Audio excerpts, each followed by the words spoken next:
All right, we're back for AI snack time, and we're sitting here enjoying our black and berry beer while also enjoying an assortment of crackers with a 4 cheese tray. So we got some different cheeses to go along It's with. delicious. I've been snacking all along. I'm gonna fess up. Yeah, as have I. All right, so let's jump on into AI snack time. We've got a couple little updates here from Microsoft. Before we jump in, I want to talk about a buzzword. So a buzzword to keep an eye on is the edge. Formerly, it used to be referred to as the intelligent edge, and I think of that one movie with um oh God, I can't even remember the name of the movie or the character, Jason something, where Born? no, not Jason Sudeikis. He used to be on Saturday Night Live, I think. The comedy where Russell Brand's in it with him. Anyway, he screams out. Somebody says something about the cloud, and he says, "Nobody knows what the cloud is." So I think that's how people feel about the intelligent edge. That's how I used to feel. What is the intelligent edge? You know what I mean? But a lot of people now are starting to use just the edge as opposed to the intelligent edge.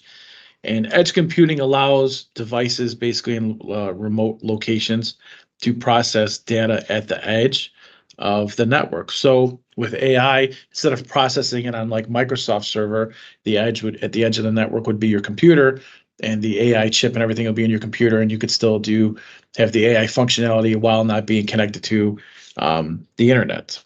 So speaking of Microsoft computers, let's jump in. Microsoft has unveiled a new Copilot Plus PCs featuring advanced AI capabilities. I consider myself half marketing guy, half tech geek. I love this stuff. So it is a new advanced AI processor that is able to compute 40 plus trillion operations per second. 40 plus trillion per second. Blows my mind. Well, I don't think anyone can kind of visualize what You can't 40 comprehend it. trillion plus Per looks like. second. Yeah. How much that is per second. Yeah. I mean, I don't even know how much data is available on the entire internet. I mean, could you go through 40 plus trillion things on the internet? I have no idea. Have I drinking 40 trillion beers in my lifetime? I have to sit down and think about that one. Just kidding. So it also has recall, which is basically photographic memory. The device can log all user activities from the web browsing to voice chats, and it stores this data locally. You can turn it on, you can turn it off. But so, for example, I use this example a lot. You can ask Copilot to search through your pictures and locate a brown purse, and the AI will go through all of your pictures on your computer and find each picture that has a brown purse. So to me, you're really getting into AI functionality there, where AI is not just processing information; it's recognizing things. So what's the magic is that these PCs now are outfitted with these high performance chips and software capabilities because of those high performance chips that they can now accomplish all these things locally. Yeah, and it's not just searching and doing things based on keyword search, right? It's based on like semantic search where there's logic behind it. So I think that's a step up. Um, there's so many things you can do. I saw a video where people were speaking to somebody in a different country, and it was translating what they say in real time into whatever language you wanted, which is pretty amazing.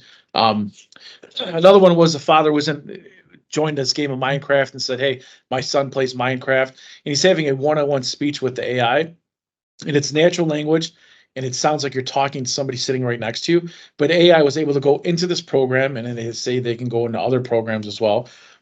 I'm assuming all programs didn't have any limitations to it, and AI can actually recognize what's in the program. So you could say, "Hey," I think he used something like, "Hey, I need to learn how to obtain a sword or whatever in Minecraft. I don't play." And AI says, "All right, look, right now you see that square box in front of you. Go over there, jump on that, and do whatever."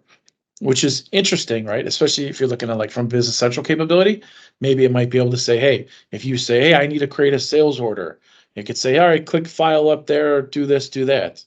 Who knows? Um, but that's interesting.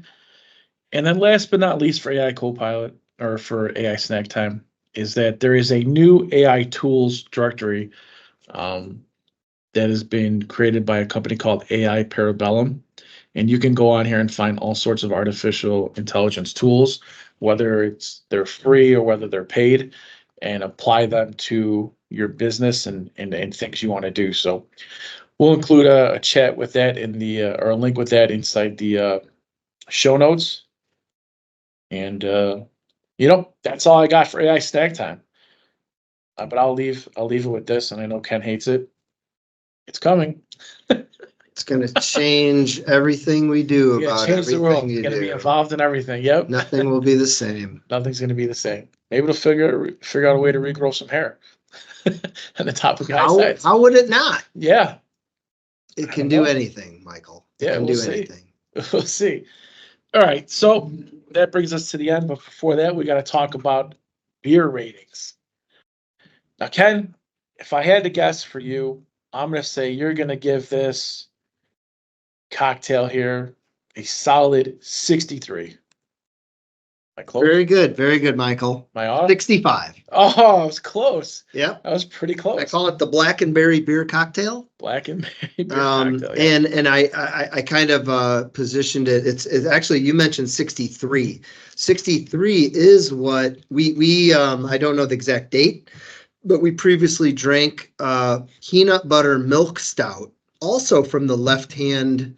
Wait, No, this is Four Hands. 4 Hands Brewing. Okay, the Left Hand Brewing Company peanut butter milk stout. I gave a 63, and I think I might have mentioned this earlier. I like the combination of these two beers together much better than I like either of these two beers on their own.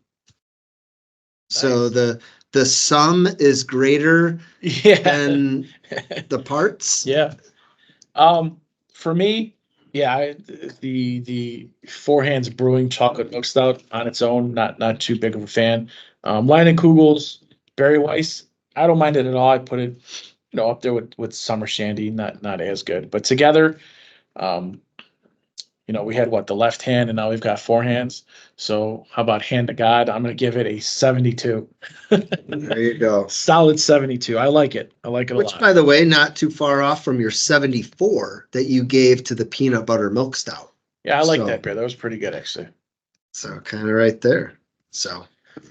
All right, then, everybody. That brings us to a close. Next month, Ken, you want to mention we get a special guest coming on? We do. Yep. We're kind of venturing a little bit outside of our typical lane here a little bit. And we have a guest expected to join us here, Rob Hallberg. He is a 25-year plus veteran in the commercial lending industry. And so he's in the banking industry as a commercial lender. And his focus over the majority of his entire career has been on lending to small and mid-market businesses, primarily manufacturing, distribution type organizations. So a lot of the companies that Rob is out there selling to or providing banking services to, they're Business Central users, or they're running some other ERP similar to Business Central. And this is kind of going to be like a look from a completely separate vantage point of how does he, as a banker who's going out there and considering lending money to an organization, how does he look at, or does he look at the ERP system that they're running, the technology that they're running, and what does he feel? Does he ever have the request to lend money to implement new technology or a new ERP system? And how does that compare to lending money for putting up a new building or a new manufacturing facility? Maybe we drum up some new business for him. So yeah, we're excited to have, again, it's going to be kind of like a new look, kind of a different feel, someone who's not in the Business Central world on a daily basis, but to get his feelings and perceptions on how he thinks about ERP. Nice. All right. Well, with that, everybody, like the podcast wherever you see it, share it, tell your friends about it. Ken? Bye.